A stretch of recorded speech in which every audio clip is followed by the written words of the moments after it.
मैं आबुल हुसैन এই মুহূৰ্তত উপস্থিত আছো বৰপেটা জিলাৰ জনিয়া সমষ্টিৰ অন্তৰ্গত সাফৰা আৰু গাগলমাৰীৰ সীমাত উপস্থিত আছো আৰু উপস্থিত হোৱাৰ একমাত্ৰ কাৰণ হৈছে যে মোৰ সতীৰ্থক দেখুৱাবলৈ অনুৰোধ জনাম আপোনালোকে দেখিছে যে বৃহৎ এলেকাৰ এখন কৃষি পথাৰ এই কৃষি পথাৰত আপোনাৰ যদি কয় যে কোনো এটা সময়ত এই পথাৰখনত কোনোদিন মাটি খালি নাযায় কাৰণ এটাৰ পাছত এটা বছৰৰ আগত আপোনাৰ তিনিটা তেওঁলোকে আবাদ কৰে তেওঁলোকৰ আপোনাৰ ধান সৰিয়হ মৰাপাট আদি কৰি পাচলি খেতিৰ পৰা আৰম্ভ কৰি সকলো ধৰণৰ খেতি কৰে কোনো এটা সময়ত এই পথাৰখনত খালি নাযায় কিন্তু ইয়াত এটা ডাঙৰ সমস্যা হৈছে যেতিয়া বাৰিষা হয় এই বাৰিষাৰ সময়ত এই পথাৰখন ডুবি যায় আৰু এই পথাৰৰ মাজত আপোনালোকে হেৰেঙা হলেও দেখিছে দুই এটা ঘৰ আছে সেই ঘৰৰ মুদচলৈকে পানী হয় কিন্তু এই পানী হোৱালৈ লক্ষ্য কৰি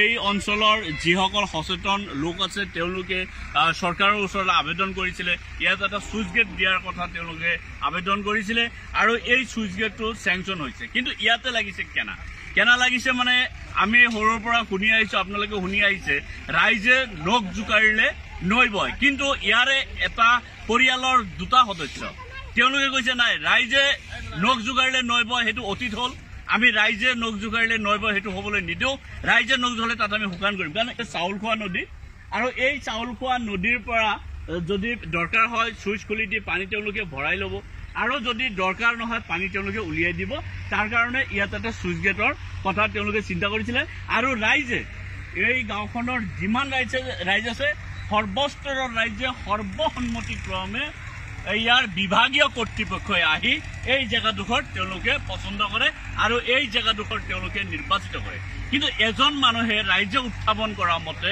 ইয়াৰে লোকমান নামৰ এজন মানুহ আছে যিগৰাকী মানুহে তেওঁ বাৰিষাত মাছ মৰাৰ স্বাৰ্থ মাত্ৰ তেওঁ মাছ মাৰি তেওঁ ধন অৰ্জন কৰিব লাগে তেওঁ ধনী হ'ব লাগে ৰাইজৰ সমস্ত অসুবিধা বিসৰ্জন দি ৰাইজৰ স্বাৰ্থ বিসৰ্জন দি তেওঁৰ ব্যক্তিকেন্দ্ৰিক স্বাৰ্থৰ কাৰণে তেওঁলোকে কিছু অফিচাৰৰ লগত যোগাযোগ কৰি তেওঁৰ জমিত যদি মোৰ সতীৰ্থই দেখুৱাইছে যে এইফালে তেওঁ এটা সুইচ গেট বনাবলৈ তেওঁ দাবী জনাইছে আৰু এই সুইচ গেট বনালে এই মাথৰিৰ সিফাৰৰ ভাটিফালে যিবোৰ মানুহ আছে আপোনাৰ ধৰক 50 ঘৰমান মানুহ আছে সেই 50 ঘৰ মানুহ বাৰিষাত উঠি যোৱাৰ ভয় আছে আৰু তেওঁলোকে ৰাইজৰ ওচৰত কান্দিছে যে কোনো পধ্যেই যাতে ইয়াত সুইচ গেট নহয় সুইচ গেট হলে যি হুট বব যি কোবাল হুট হ'ব সেই হুটত আমি উঠি যাব লাগিব আৰু এই ক্ষেত্ৰত অফিচৰ ভূমিকা কি বিভাগীয় কৰ্তৃপক্ষৰ ভূমিকা কি ৰাইজে কি কয় আৰু যিগৰাকী ব্যক্তিয়ে তাত কৰাৰ কাৰণে দাবী কৰিছে তেওঁ এই ক্ষেত্ৰত কি ভূমিকা অৱলম্বন কৰিছে আমি ইয়াৰে স্থানীয় মানুহ আছে ৰাইজ আছে আমি তেওঁলোকৰ পৰা জানিব বিচাৰিম প্ৰথমে আপোনাৰ ওচৰত আহিছো এই সুইচ গেট লৈ অত দিনৰ পৰা আমি শুনি আছো বহুত দিনৰ পৰা আপোনালোকৰ মাজত কিবা আলোচনা চলি আছে যিটো আলোচনা ধৰক মিলা নাই আপোনালোকৰ লগত কি ক'ব তাৰমানে চাব আসসালামু আলাইকুম নমস্কাৰ এই বৃহৎ অঞ্চলৰ স্বাৰ্থত আমি ডিচি ছাৰক আবেদন জনাইছিলোঁ ইয়াতে ডাঙৰকৈ এখন সুইচ গেট নিদিলে মানে এই ঘৰ বাৰীবিলাক বাৰিষাত যেতিয়া অভাৰফ্লাড হয় মানুহে মানে এক সপ্তাহ 2 সপ্তাহ মানে বুৰ যাই থাকিব লাগে তেতিয়া উপান্তৰ হৈ মানে ৰাইজে ইয়াতে কাটি দিব লগা হয় আৰু এইফালৰ পৰা নদীৰ ওচৰত নদী প্ৰত্যেক বছৰ মানে ভাঙি আহি এই ৰাস্তাটো ভাঙি দিয়ে দুফালৰ পৰা দুটা সমস্যা আমি ডিচি ছাৰক আবেদন কৰাৰ পিছত ডিচি ছাৰে আমাক পৰামৰ্শ দিছিল যে আপোনালোকে এটা আবেদন কৰক ৰাইজৰ চহী তুলি এটা আবেদন জনাওক আমি মই নেতৃত্ব লৈ ৰাইজৰ দৰখাস্ত লৈ আবেদন জনাইছিলোঁ আবেদনৰ ভিত্তিত আমাৰ ডিচি ছাৰে আমাৰ এক্সিকিউটিভ ছাৰে ইয়াতে ডাঙৰ এখন সুইচ গেট আৰু নদী প্ৰটেকশ্যনৰ কাম মঞ্জুৰ কৰিছে আমি তেখেতসকলক ধন্যবাদ জনাইছোঁ কিন্তু প্ৰশ্নটো হ'ল এতিয়া সুইচ গেটটোৰ মানে পিন পইণ্ট ক'ত হ'ব এই লৈ আমি এটা আবেদন আগেও এটা আবেদন জনালোঁ যে পিন পইণ্টটো ৰাইজৰ সুবিধাৰ্থে আমি এইবোৰ এই সকলো ৰাইজে ইয়াৰ পৰা বসতি কৰি আছোঁ বহুদিন আগৰ পৰা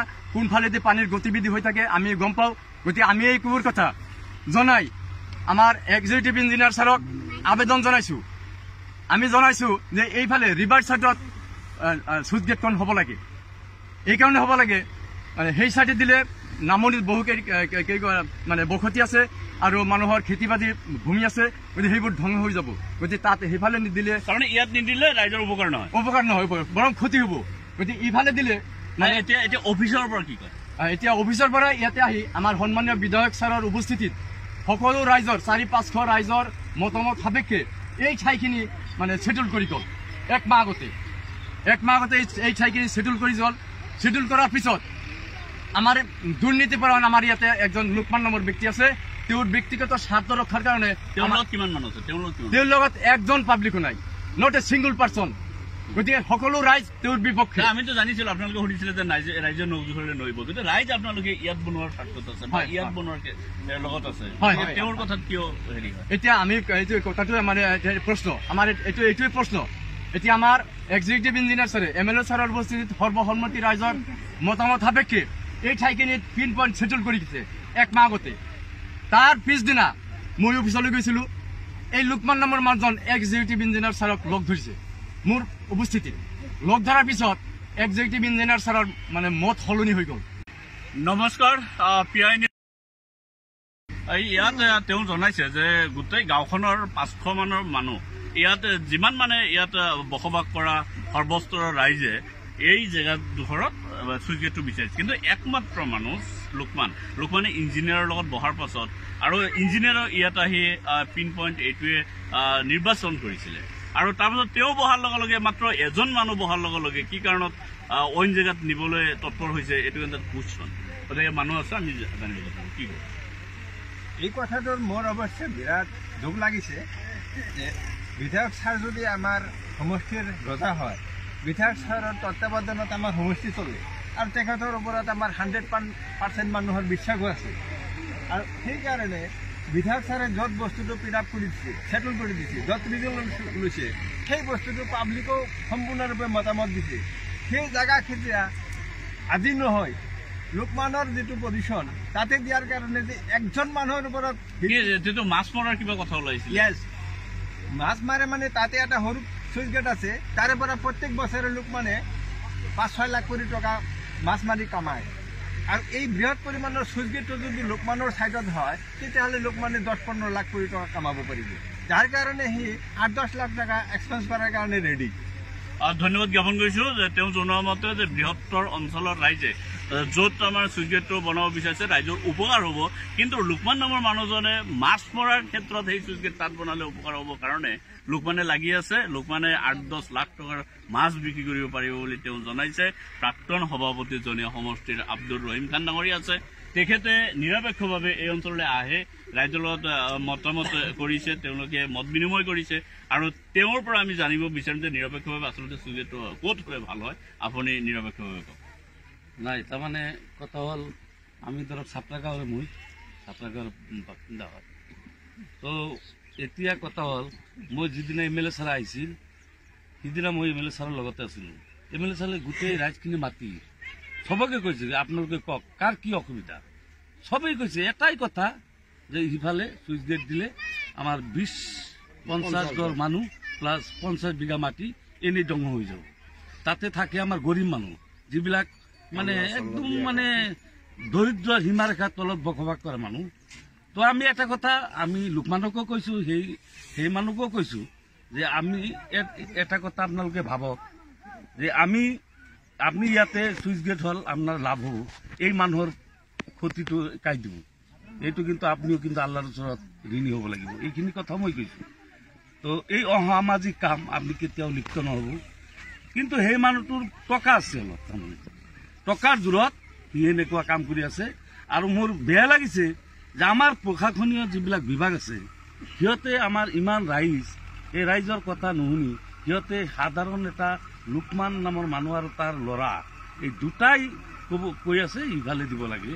আৰু সিহঁতে ভাবা নাই যে 50 মানুহ সিহঁতে মৰি যাওক, সেই কথা তাৰ কোনো ভ্ৰক্ষেপ নাই।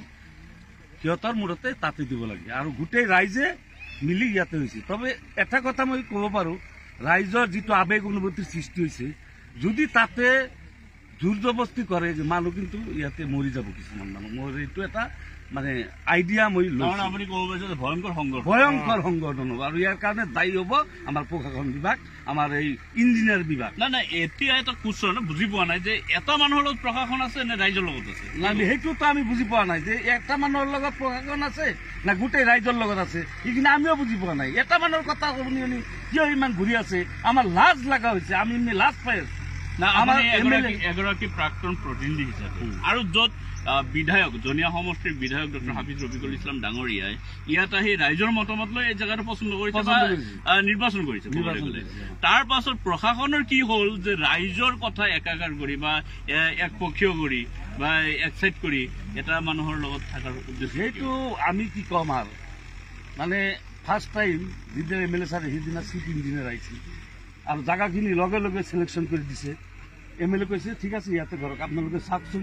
MLA নিজে কৈছে ইঞ্জিনিয়াৰক এই জাগাখিনি চাওকচোন, কয় নাই চিফ ইঞ্জিনিয়াৰে কৈছে নাই এইটো MLA আৰামছে হৈ যাব, কিন্তু এইটো মাটি গাৰ এনেকে হচ্ছে যে মাটিটো আছে আমাৰ এটা, এইটো কিন্তু নো অবজেকশ্যন দিব লাগিব মাটি। সি কৈছে মাটিৰ মালিকে কৈছে আমি ছাৰ চব অ'কে কৰি দিম। পাছদিনা সি লৈয়ে গৈছিল, কিন্তু সেইদিনা অফিচত যোৱাৰ পাছত লোকমান আৰু ইঞ্জিনিয়াৰ কি পুটু কৰিছে, কৰাৰ পাছত সেই LOC-টো ৰিটাৰ্ণ কৰি দিছে, লোৱা নাই তখন। তো মই ভাবো এতিয়া ক'বলৈ গ'লে লোকমানে অলৰেডি প্ৰশাসন তথা এই জলসম্পদ বিভাগক বৰপেটা জলসম্পদ বিভাগ তেওঁ মানে তেওঁৰ পক্ষে কৰিবলৈ সক্ষম হৈ আছে, কিন্তু ৰাইজে কিন্তু নামানে। আৰু ৰাইজ ইয়াতে চাওক কিমান গৰীব মানুহ আছে, লাগে মৰি যাব। মোক কৈছে আমি মৰি যাম, তাৰ পাছতে ইয়াতে এই লোকমানৰ সিফালে এই কালভাৰটো হ'ব। আপোনাক ধন্যবাদ জ্ঞাপন কৰিছো। তেওঁ জনাইছে যে ৰাইজে ইয়াত, কিন্তু তেওঁ এটা আচৰিত কথা কৈছে, মানে ভয়ংকৰ কথা এটা কৈছে যে মানুহ লাগিলে ইয়াত মৰি যাব, তথাপিও যে বিভাগে আহি য'ত চিলেকশ্যন কৰিছে তাৰ বাদেও অন্য জেগাত কিন্তু লোকমানৰ কথাত অন্যফালে চুইচ গেট হ'বলৈ নিদিয়ে। কাৰণ চুইচ গেটৰ যিটো মানে ছাইড আছে এইটো ছাইডত আপোনাৰ 50 ঘৰমান মানুহৰ ক্ষতি হ'ব, 50 বিঘাৰো অধিক মাটি ক্ষতি হ'ব, মানুহৰ হাহাকাৰৰ পৰিৱেশ হ'ব। এইটো এটা মাথাউৰি, যিটো মাথাউৰিৰ পৰা যদি চাউল খোৱা নদী যদি দেখুৱায়, ইয়াতে ওচৰতে আছে চাউল খোৱা নদী, ইয়াৰ পৰা মাথাউৰিৰ পৰা 35ৰ পৰা 40 মিটাৰ, মাথাউৰিৰ পৰা 35ৰ পৰা 40 মিটাৰ আঁতৰত আছে এই চাউল খোৱা নদীখন। আৰু ইয়াৰে পৰা যদি চুইচ গেট ইয়াত যদি বনায়, এই নদীখনৰ পৰা পানী ওলোৱা বা পানী ভৰোৱাৰ যদি কৰা যায়, তেতিয়াহ'লে ৰাইজৰ সৰ্বস্তৰৰ ৰাইজৰ উপকাৰ হ'ব বুলি ৰাইজে আমাক জনাইছে। আপোনালোকে চাই আছিলে PI নিউজ। নচলিব লগত বিভাগীয় কৰ্তৃপক্ষৰ মিতিৰ ৰালি নচলিব। এই মিতিৰ ৰেলি আমি মানি নলওঁ, এই মিতিৰ ৰেলি আমি কেতিয়াও মানি নলওঁ। বিভাগীয় কৰ্তৃপক্ষক আমি সোঁৱৰাই দিছো, তেওঁলোকে সাৱধান হওক। যি ঠাইত পিনপইণ্ট ছেটল কৰিছে সেই ঠাইতে চুইচ গেট নহ'লে আমি কেতিয়াও মানি নলওঁ। MLA ছাৰৰ উপস্থিতিত যিটো ঠাইত চুইচ গেট পিনপইণ্ট নিৰূপণ কৰিছে সেই ঠাইত চুইচ গেট নহ'লে আমি ৰাইজে মানি নলওঁ, আমি কেতিয়াও মানি নলওঁ। লোকমান আলী